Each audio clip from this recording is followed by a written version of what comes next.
Okay, look at this. This is the party APG this time around. Everyone's hanging out and excellent. Right, I'm hoping you've all got a bit of some nibbles, got some drinks, having a chat. That's right. Come on, over to the drinks. Come on.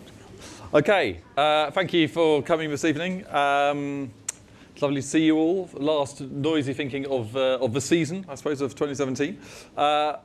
So much appreciated. So, what have we got this evening? We have got a very difficult, challenging sort of thing to speak to. What inspires you? No pressure. We've got 6 brilliant speakers that we're going to inspire us suitably, I hope.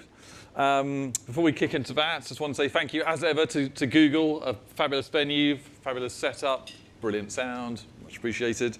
But it's an honour to be here and a wonderful sort of stage to do our thing, the APG. I want to say thank you to Flamingo as well, to all of their support. I'm sure for those of you who've used them, you found them very useful.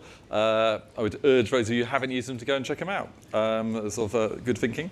On your chairs, I'm not sure they're on all the chairs, but on at least some of the chairs, you will find a flavour of the APG training courses up and coming, so you can get your heads round. I'd urge you to dip into that and sort of talk to your heads of planning or whoever it is that signs off your training courses to go and send you on whatever looks enticing. We've got some really good stuff coming up, so do check that out.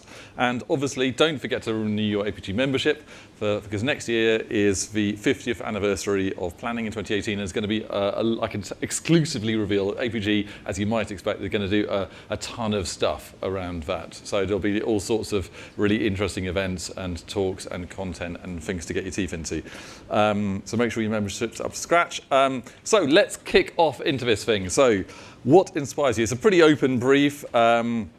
We've got our 6 speakers this evening. If you haven't already, check them out. As Kate Waters, Chris Baker, Clare Phillips, Pete Buckley, Clare Hutchinson and Simon Wassef. So basically the great and the good of planning in London, doing interesting stuff. We're going to start with Kate, Kate Waters is the co-founder and the CSO at Now, the gold winner of the APG Creative Strategy Team Awards for Explorify and the gold winner of the APG Transformational Strategy Team 2, as if that wasn't enough, and one of Campaign's top planners of 2017. So, without further ado, Kate.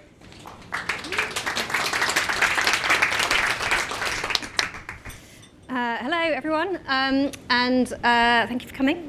Right, so this was a very open brief, and I spent too much time worrying about whether I should try and answer it from a kind of professional perspective. But I think there was a bit of blurb in the kind of intro, which was about, in a year that's been sort of full of terrible stuff, what inspires you? So actually, this is a kind of very personal thing. And I suppose the thing to say is it's also about this year, what has inspired me this year, as opposed to what inspires me generally, because I think it probably changes all the time. So, a few thoughts. That's not inspiring. This is. Right, anybody know who this is? I suspect you probably don't. So this lady is called Riko Muranaka.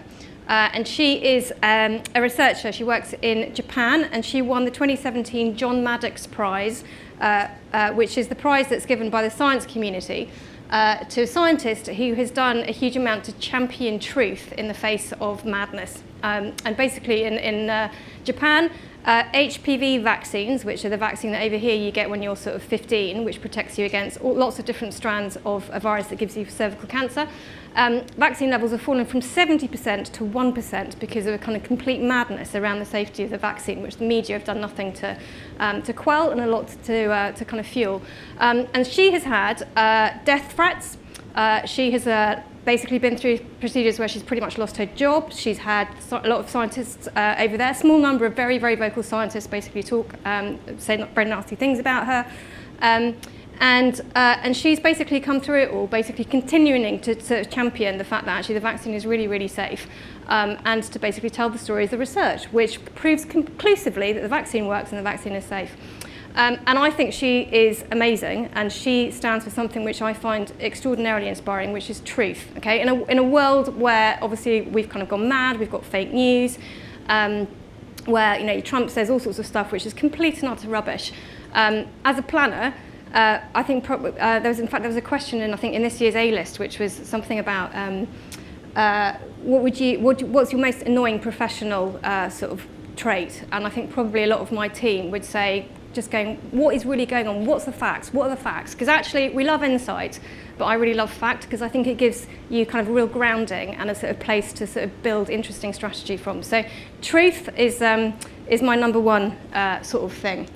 The second thing, I'm sure you've all seen this. This was the tweet that started Me Too. Hashtag Me Too. And obviously one of the things that has resulted from this whole movement is lots of people finding the courage to tell extraordinary stories. And I think from a personal perspective, obviously that kind of swell, of the groundswell of support is an extraordinarily inspiring thing. But actually the thing that I find really interesting about this is not just those people who have found the courage to speak out about what happened to them, but I think the way in which collectively it's given people a way of essentially calling out bad behaviour in the future. And there was a brilliant example of this, and I'm now going to swear, so just apologies for anybody who finds that terrible. But I don't know if anybody listens to The Guilty Feminist, which is a fantastic podcast, and they did an episode which was about Harvey Weinstein culture. And somebody was asked the question, so what do you do? What do you do if somebody, makes an inappropriate remark or something? And this brilliant woman said, well, this happened to me the other day on the tube when I was sort of standing in a really packed carriage and this bloke behind me started rubbing himself against me. And I shouted down the tube carriage, get your fucking hands off my fucking cunt. And I thought, oh my God, that is extraordinary. And there's absolutely no way that I would ever have the courage to do that. But I love the fact that this movement has given people the courage to speak out about things like that in that way. And actually, if I can just find one instance at work where I, not necessarily about that kind of behaviour, but about, frankly, anybody. It was just this really clear. That doesn't happen at now. But I mean, just the sort of stuff where actually I'm not naturally very good at speaking my mind, and actually just finding the courage to say what I really feel sometimes could be a good thing. So I find this kind of stuff inspiring. And I loved this. Who went to the Women's March? Wasn't it brilliant? It was the most inspiring thing that I think I've done this year. It was fantastic. It was one of those days when I got up and I thought, I can't really be bothered to go. And then a friend said, are you actually going to go? And we went together. And it was the most amazing feeling. And the thing that I thought was so fantastic about it was sort of two things. The big thing was that sense of solidarity, of loads of people coming together. And again, in kind of marketing and communications, we talk so much about trying to create movements. And certainly I've written pitch presentations about movements, and actually, most of the time we're talking rubbish. This is what a movement feels like. It's about that extraordinary sense of kind of collective power and empowerment that you get. So that sense of solidarity for me is fantastic. And just as a side note, brilliant creativity. This is fantastic. I thought some of the placards that people made were amazing, and actually if we could harness that in our world, wouldn't it be brilliant to have that sort of stuff? That's me. That's what inspires me. Truth, courage, solidarity, and optimism in what's been a terrible world.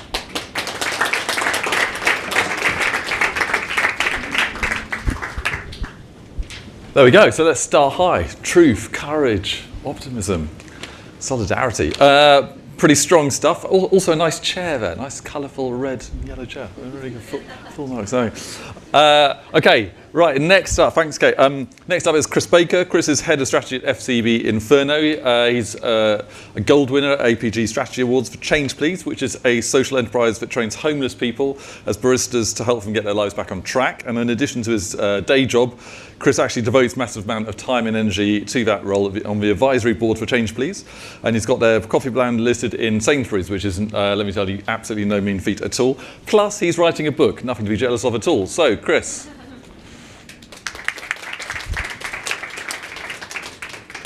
Thanks, and hello everyone. So what inspires you? I think Kate said it well. I mean, it's such a personal question and one that I found really hard to answer, and especially I think at the moment I've had a kid about a year ago, and I think I'd spend 5 minutes talking to you about my daughter. So I thought that might not be that useful for the planning community. So I took a slight different spin on it and did what most planners do when they're not sure about the question and changed it very slightly to this, which is what inspires the brain. And I added a nice picture to it to make it slightly more interesting, and I hope you don't notice that I've changed the question. So yeah, exactly, straight off brief. I'll get back to the inspirational point. So what inspires the brain? So to understand this, I think we need to understand just a little bit about the brain, how the brain works. And I'm not going to go into complex neuroscience in the 4 or 5 minutes I've got, but One area which is really interesting is the area of affective neuroscience, which is effectively the area which underpins Phil Barden's book Decoded, and it pulls together the kind of hardcore science of neuroscience and the softer side of psychology in a really interesting way. And what it does is it's identified an area in your brain or a mindset or a motivational system that is called the seeking system. And this part of your brain is responsible for effectively everything we do when we're looking for inspiration, when we're finding it ourselves. And it has this task of finding everything we need to survive and thrive in the world. And what that means, effectively, anything from nuts through to knowledge at this end of the spectrum. So, at a very basic level, it means finding a safe place to lay your head at night. It means finding a source of water. It means looking out and finding the animals you can hunt or the ones that are hunting you. It's solving any problem that's fundamental to our survival. Clearly, that's less relevant for planning. Survival's a much easier task than it used to be. You're not likely to get attacked by a saber-toothed tiger on the way to Sainsbury's. But as you get to the more advanced side of this part of your brain, it's the part that's responsible for our sense of curiosity, our hunt for knowledge, our desire to learn. It gives us motivation, it gives us passion, it gives us purpose. It helps us find insight, helps us find ideas. Effectively, we found a way past every problem we faced as a society because of this part of our brain, because we seek. And the writers of this book, The Archaeology of Mind, which is pretty hardcore but worth a look at, talk about the seeking system in these terms. So it energizes all human creativity. It's been the mental engine for all civilizations. It urges writers, architects, politicians and scientists to discover new and better ways to solve problems and express themselves. So clearly we're not writers, politicians, architects, but if we can find a way to get this part of our brain working better, we should find it easier to find inspiration more broadly.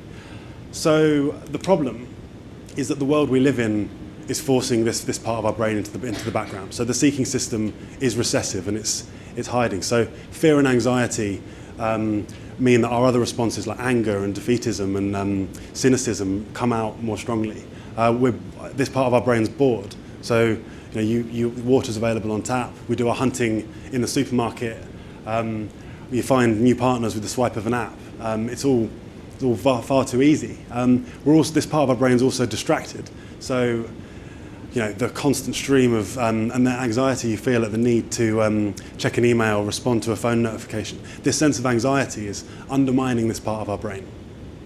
So, without going into too much detail, and I've got another couple of minutes, so I've given you two hacks to get this part of your brain working better. Two little things that you can do straight away just to make things that little bit easier and get that part of our brain functioning a little bit more powerfully, which I think will allow us to do a lot more as a community. The first of those is to fear less. Not to be fearless, but just to fear less.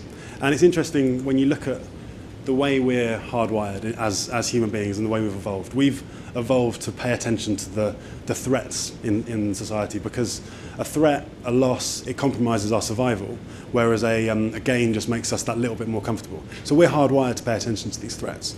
And everywhere you look nowadays, threats are shoved down your throat. They're constantly there. Apologies for this headline, Google. It was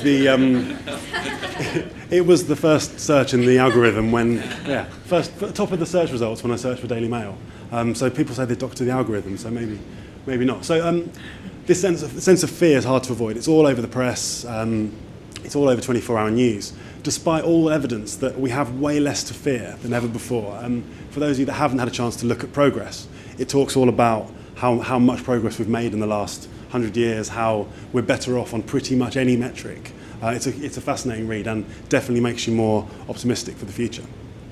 So it's hard to avoid. And actually, if you think about what's been going on in the world recently, the amount of time that's been spent thinking about these two upstanding characters is pretty shocking, I think. I mean, obviously, a war of words has been going on for a long time, trading insults, all of those kind of things. But to put it into context in a quick bit of maths, so there's 52 million adults in the UK. If every single one of those adults spent an hour thinking about this, talking about it, reading about it, that would add up to 52 million hours. That one took me a while. Over 2 million days in terms of time. 5,900 years of time, or if to put it another way, 73 people's entire lives spent thinking about some interesting haircuts. So if you think about it, and look, I'm not saying don't be aware of the threats in the world. That would be madness. A world without the awareness of those kind of things is going to lead to less people quite quickly. I'm saying just try and dwell on it a little less, try and not let it get to you, try and talk about it a little less, and it should give you more time to use that time constructively and find inspiration. So try not to worry about this. I mean, imagine the amount of time we've spent worrying about Brexit over the last 18 months. So the second one is this, the concept of creating little wins. And what I mean by that is, and to understand what I mean is it's important to understand how that seeking system works. So firstly, the way it works is, and this won't come as a surprise, it rewards the brain with that hit of dopamine when you find what you're looking for. So that's the reason all these apps are so addictive. They give you that reward loop, they give you that hit, and they bring you back. But interestingly, the system also has a second function of expectancy. Because you're so used to achieving this and finding these rewards, it creates this sense of anticipation that we'll find what we're looking for. And this is something that I'm sure is familiar to all of you as planners. It's probably one of the reasons I got into the industry. You find that moment you kind of get lost in something and you're searching, you're not sure what you're looking for, but you're cracking away, and that's this part of your brain really firing away. So in summary, the brain loves to win. It feels good to seek. It feels even better when you find what you're looking for. So how do we take this and make it more useful for when we're going about our day job? So here's a mountain. I think when you approach a new brief, something lands on your desk, it can be quite intimidating. It can be 20 pages of client nonsense, sometimes useful, sometimes not. You're getting opinions thrown at you from the CEO. You're sitting there going, okay, wow, what's my amazing insight that's going to unlock this whole brief? What's my proposition going to be? What's going to be that bit of creative inspiration that gets the teams going? And actually, I think when you look at it this way and you're staring up at this mountain, it can feel pretty terrifying. But if we use what we know about the seeking system to think about it in a different way, it's a very different way of looking at it. So think more like a squirrel rather than the mountain climber. Find those little things. So every time you're going about your process, you're finding these interesting little nuggets. You find something interesting, write it down, give it some prominence, create that sense of a little win, and before you know it, you'll be standing at the top of the mountain yourself. So to quote an old Chinese proverb, be the squirrel, not the mountaineer. Thank you.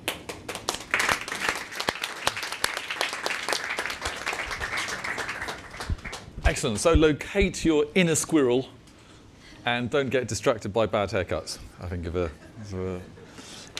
two learnings from that. So we got there eventually. Right. Okay. So from Chris to Claire, we've got two Claires on. This one next is Clare Phillips, who's the head of brand strategy at ITV, and one of the final judges for the APG Awards. She's also worked in advertising, and she's won numerous marketing effectiveness awards herself, and remains a brilliant planner despite becoming a client. Oh. But can she stick to brief? Well, I hope so. What I think is really interesting is we've all interpreted it quite differently so far, so I love this. And I love Think Like a Squirrel as well. I'm going to remember that forever. This is how I've interpreted the brief. So here's my thought.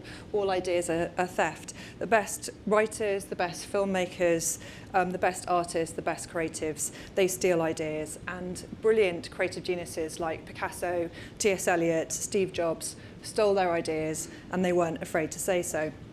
So to come up with lots of new ideas, I think you just got to steal from lots of interesting places.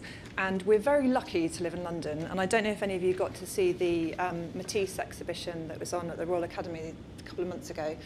And this art is obviously very famous, but it was a really fascinating exhibition because they put the objects that Matisse collected alongside his fantastic pictures. And what I loved about this is very familiar to me, but what I hadn't worked out, didn't know, was that it was his collection of Chinese calligraphy panels which inspired his stencils. So, to be honest, if a creative genius like Matisse can steal so consciously, I think we can all do the same. And the issue, I think, is about stealing from interesting places. So I just want to talk to you about, I suppose, get quite practical really, and talk to you about some interesting places where I think you can steal some nice ideas from. So this is quite a cool thing that I was introduced to. If you can set it up on Chrome, so every time you open Chrome, your tabs across the top are bookmarks of what you're interested in. So here's some of the things that I have, I've got tabs on. So every time I open Chrome, I can find some interesting sources of inspiration. So I was a bit naughty as well. So coming to Google, I was thinking, oh, this is a really funny headline. Scott Galloway says Amazon, Apple, Facebook, and Google should be broken up. And speaking as somebody who comes from ITV, I was like, I totally agree with this. What's interesting about this, I don't know if you know this, but this is FT's Alphaville. And the FT is subscription only, but Alphaville is free.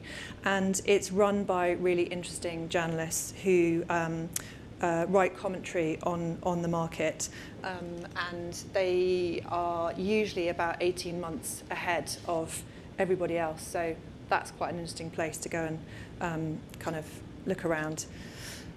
The other thing here is, I think when I started in advertising many years ago, it was really hard to get international press, and you had to go to Old Compton Street to get international newspapers. And nowadays, it's really quite straightforward. So you can get a subscription to the Wall Street Journal for a couple of quid, and you can have that on a tab every time you open Chrome and find some interesting ideas from here. You all know about TED Talks. What's tricky about TED Talk is making sure you go back to it. I think the key here is about just looking at their one to watch every day. I think what's interesting about this is we live in a world where our inspiration is often getting smaller because we live in social media kind of echo chambers. And what's brilliant about TED Talks and brilliant about this way of approaching TED Talks, I think, is it's random. I'm currently working on a piece for ITV2 all about blood donation. So this caught my eye. So how are we using drones to deliver blood and save lives? It's all about how in the developing world, drones are being used to deliver blood to hard-to-reach places. And I thought, that's quite interesting. We've got hard-to-reach audiences who aren't donating blood. I don't know, maybe there's something we can do with that on ITV2. The Onion is always a good source of a good thing to read.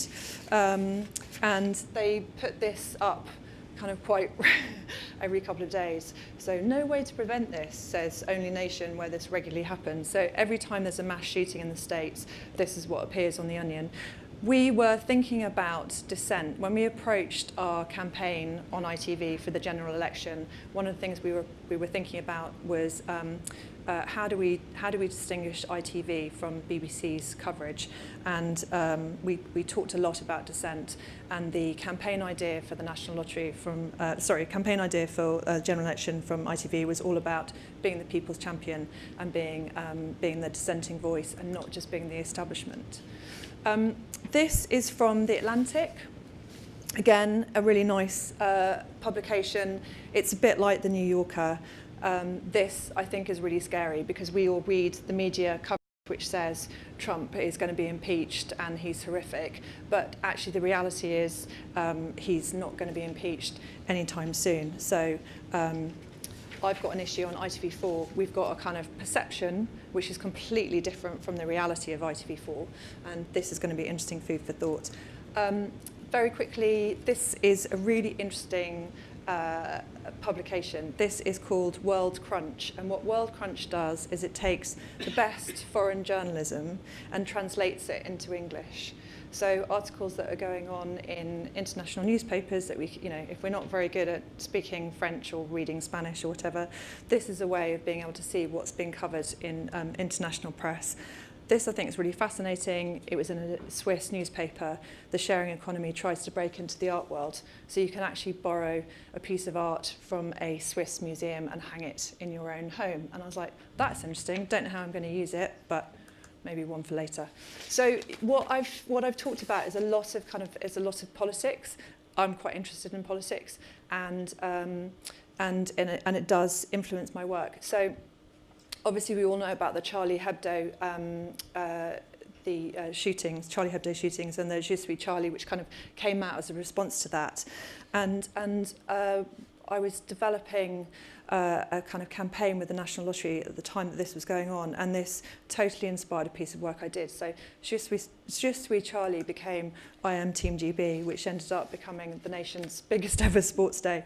And the idea was, how do you take a unifying moment from something of tragedy and turn it into something really positive? So the last thing I think I want to say, having bombarded you with a whole load of different sources of kind of inspiration, is it's really important to switch off, because all this stimulation is well and good, but if you don't have the time and the space and the quiet to come up with ideas, it's not going to happen. We need to start daydreaming more. We need to start embracing being bored a lot more. There's some horrific statistics. At work, we shift our attention every 45 seconds, and we switch tasks 500 times a day. So the next piece is really let's reclaim those moments in the day. Let's not fill them with looking at our phones or looking at the mail online or looking at any of these sources of inspiration that I've just told you about. And let's start putting all these things which we've read and we've absorbed and start putting them together. And I just want to end with a clip from Donald Draper, who shows what can happen when, and how great advertising ideas can happen when you stop and just take some time out for a little bit. So.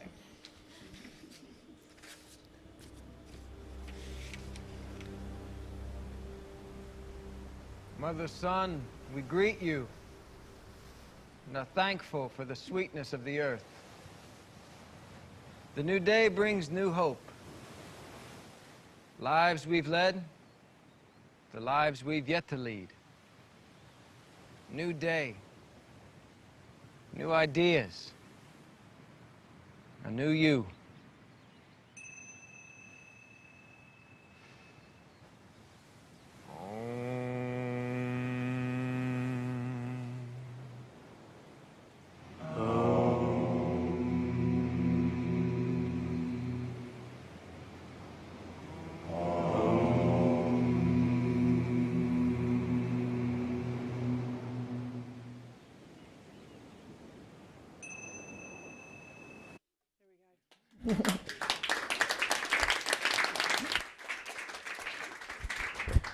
Amazing. So have unlimited tabs open, I think, and yet steal time for reflection. There we go, the paradox of our time. Okay, so next up is Pete. Pete Buckley, Head of Strategy at MEC, and confusingly gold winner at APG for Change for Life, as opposed to Change Please, which we had on earlier. And that's all about reducing sugar rather than coffee. Pete has the distinction of having won the President's Prize for the IPA Excellence Diploma, which is awesome, and he guest edited the site for APG and is an all-round guru. Not sure. No pressure. Thank you. What inspires me? So a few weeks ago, I went to Japan, and while I was there, this happened. A Japanese rail company apologised for a train leaving 20 seconds early. You may have seen it, it was in The Guardian. And what inspires me about this story and Japan in general is just their level of attention to detail. And everywhere you go there, the attention to detail is so much more than what we have here in the UK. But it's probably most clearest when you go to the bars in Tokyo. Especially the cocktail bars. This is a bar High Five. Some of you might have been if you've been to Tokyo. It's pretty famous. And this guy is Mr. I'll pronounce this wrong, but Mr. Ueno. And he's the top mixologist at bar High Five. And he gets in work 2 hours early every day just to carve ice into different shapes. So diamonds, spheres, and different rocks. So it looks good in different drinks, and it melts at the optimum melt rate, which is unbelievable. And it's not just bar High Five where that happens, it happens at a lot of the cocktail bars there. I'm so inspired by Mr. Ueno and his ice carving that I thought I'd show a video of him ice carving while I present. So on those screens you're going to have a video, but and if you get bored of what I'm saying, you can just watch that instead. But what Mr. Ueno knows is that it's really important to sweat the smallest details, because if you do, those small details can have a truly transformational effect. And a great story about this is, and you may have heard this, is about the chaos theory in the original paper put that chaos theory forwards. A decade after it was published, only 3 other papers had cited it. It was called Deterministic Non-Periodic Flow. And then a friend of the author, who's Edward Lorenz, said, I think you should use the image of a butterfly and call it something like the butterfly effect. So he used that in a presentation. And today, this has been cited 18,000 times and is one of the most cited modern scientific papers of all time. So it just shows that tiny little change in those words can have a massive impact. But it also can have a massive impact in advertising, so closer to home. I thought I'd put a picture of Les in, because you've got to, haven't you, when it's an advertising presentation. But he stated, which I found fascinating, is that just changing the music on an advertisement can have a 30% differential on the return of investment. So nothing to do with the message or even the imagery, just the music alone. But it's not just the creative details, the small creative details that can have a big impact. Actually, the contextual details can as well. And there was I don't know if anyone read this, but this was in AdMap last month, and it was a study that looked at how advertising is impacted by the advertising that precedes it. So what it showed is they specifically took some advertisements that have been shown to activate negative emotions. So these were political ads and insurance ad, and then popped them in front of an extra chewing gum ad. And when they showed the political ads in front of the extra chewing gum, the response and the effectiveness of that piece of extra chewing gum ad really fell. So the grey bars are when they were exposed to political ads before it, and the blue bars when they weren't. So it's fascinating that just the context that your advertising is shown in can massively impact the effectiveness of it. And I guess in a world where we're buying things more programmatically, it becomes a bigger thing that we've probably not got our eyes on as much. So we all talk about brand safety, but I think there's a need to go even deeper and think about exactly where our advertising is being shown and in what context. But it's not just sweating the details that is important. Today we have more behavioural data, as you know, than ever before, and reacting to that behavioural data, even the smallest little bits of details on it, can be really powerful. So there was a study recently by Harvard that you might have read about where they analysed 44,000 Instagram posts. By looking at how people use colour and the amount they posted faces and the filters they used, they could determine whether someone's depressed or not, even before they are diagnosed with depression. So it just shows that those tiny little details can really, give you some big information. Probably a better example of this is Trigger, which is a new app in the States for people who are ex-drug abusers. And what Trigger does is it looks at the ex-drug abuser, downloads it to their phone, and then it monitors their smartphone usage, so the usage patterns and their location. And by doing that, they can determine whether that person is about to relapse. So they've got a 92% accuracy now on whether the person is about to relapse. And if they see that they are, then they give them a call and try and intervene. And it's a fantastic way where those small details can actually even save lives. So my thing for 2018 is to sweat the details more and react to them, and then we'll all have a much more productive and happier time next year. I thought I'd end on an inspirational quote. The details are not the details, they make the design. It's Charles Ames who designed chairs, etc. But it's probably a time for our industry where the details, for the last maybe 10 years, we've lost them a little bit, and now's the time probably to start looking at them again. Thank you. Yeah. Awesome. Not least, because attention to detail, white on white. Very hard one to pull off, I have to say. Still strong. Just saying. Okay. So that's so sweat the details and react. So next up, thanks Pete, is Clare Hutchinson, who is the newly appointed Executive Strategy Director at Havas, previously at 101 and at places like AMV, and also an APG Silver winner for her work on the BBC Asian Network. So come on up, Clare. Thank you. So, wow, thank you for the response. So it is almost Christmas, and I thought, let's turn this into a quiz. So we're going to have a little film quiz. I want some audience participation. You will be seeing 2 films. You won't actually see the whole film. You'll just see a picture of each film. And I want you to tell me what you think the connection is, because that's what inspires me. So it's a game. So I've given you an easy one to kick off. What's the connection? Science and scientists. So as a lot of my esteemed other panel speakers spoke about today, science is something that really inspires me. And I think it's because I'm an art student, so science kind of confuses me.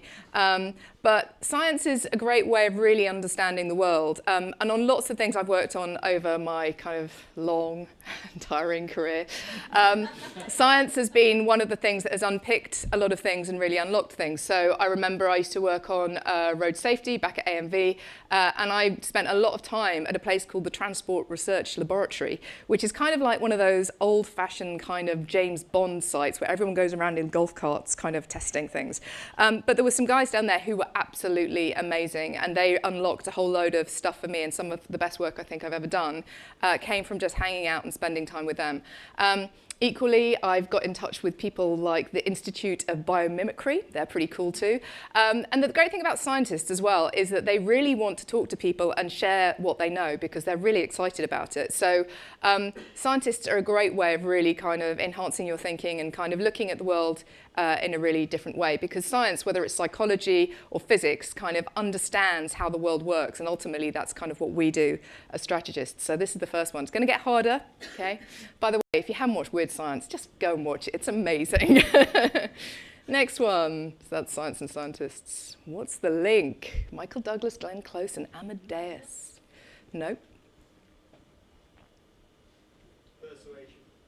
Sorry? Persuasion. No. Close with the nemesis thing. Bunny Boiler, very good. Jealousy. So jealousy is my next one.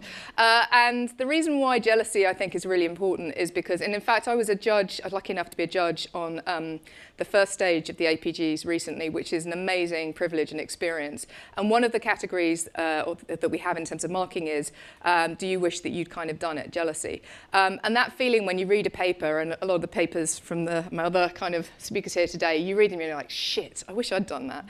And jealousy, I think, is really important because it's the thing that kind of fuels us to push harder and go further. And I think also in terms of sometimes, and I have some people who are working with me at the moment, but sometimes I think in helping to manage people, jealousy is really good too, because you kind of want everyone to be like, shit, I wish I'd done what he did or she did. So jealousy can be a really positive thing if kind of used in the right way. So that's number 2. Next one, 12 Years a Slave and The Wolf of Wall Street. Connections, please. No one? Power? No. Seeing Your Life in Reverse? No. They both came out in the same year, both won Oscars, but no, those aren't the links. Okay, one last chance. Sorry? True stories, very good, Lexi. So these are all based on true stories and keeping it real. And keeping it real, I think, is really, this is a bit lateral, but I think it's really important. And I think we spend too much of our time with our heads at 45 degrees and not 90 degrees. And I think to some of the other things that the other guys were talking about, to be a great strategist and to be inspired, it's like get out of the building.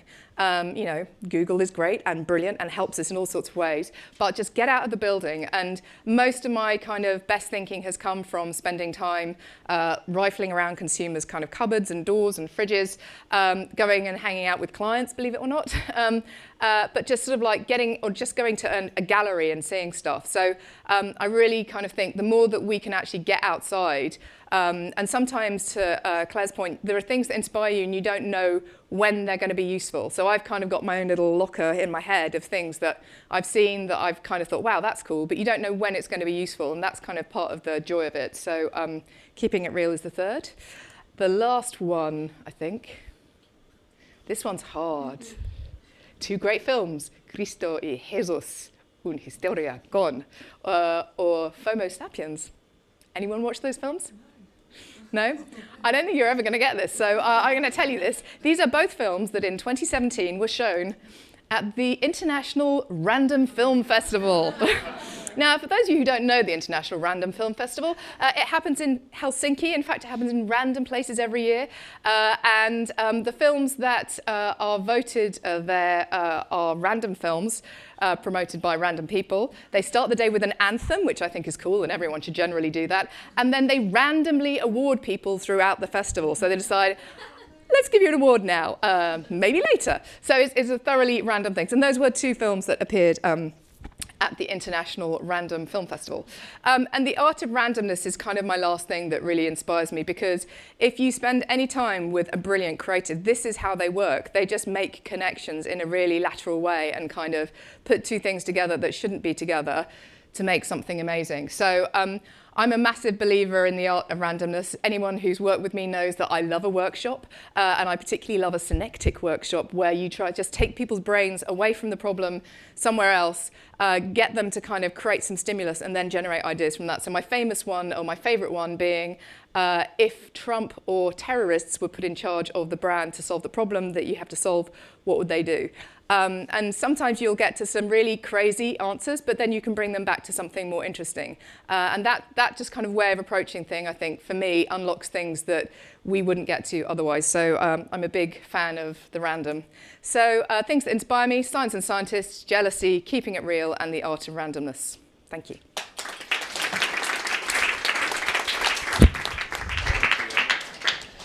Okay, so keep it real and yet keep it random. All good. Last up is Simon Wassef, who's Executive Strategy Director at RGA London. He wrote the gold-winning award paper for Beat by Dre and the Long-Term Thinking Prize too. He's a peripatetic planner, having worked in London, Sydney and Amsterdam on ineffably cool brands, which is, yeah, there's loads of them. And what's more, he's an econometrician. So the definition of true cool was, well, come on. Once an econometrician, always an econometrician.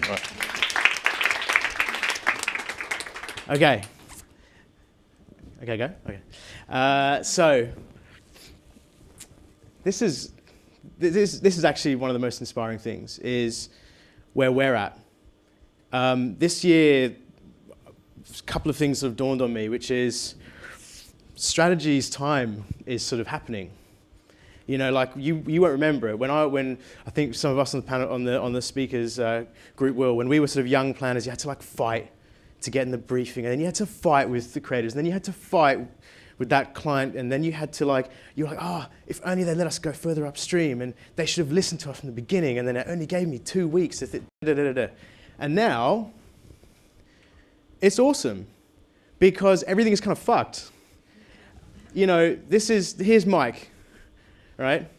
So Mike said, everyone has a plan until they get punched in the mouth. And that is what's happening to brands. There are people in this room who the brands they're working on, last week, the category was fine.